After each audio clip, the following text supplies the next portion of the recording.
பன்னீர் குட்டி குட்டியாக கட் பண்ணி, 3 ஸ்பூன் கார்ன்ஃப்ளவர், 1 ஸ்பூன் மிளகாய்த்தூள், கொஞ்சமாக உப்பு, இதை நல்லா மிக்ஸ் பண்ணி விட்டு கட் பண்ண பன்னீர் பீஸை சேர்த்து லைட்டாக தண்ணி தெளித்து விட்டு இதை நல்லா மிக்ஸ் பண்ணி விட்டுக்கலாம்.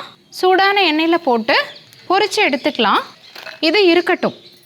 கடாயில் 4 ஸ்பூன் எண்ணெய், 10 பல்லு பூண்டு குட்டி குட்டியாக கட் பண்ணி சேர்த்துக்கலாம்.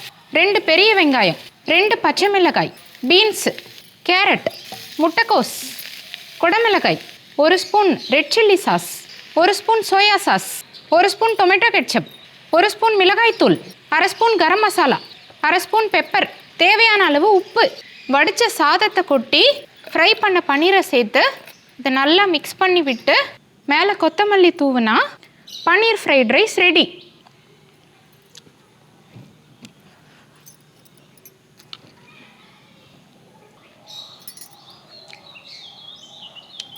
செமையாக இருக்குது.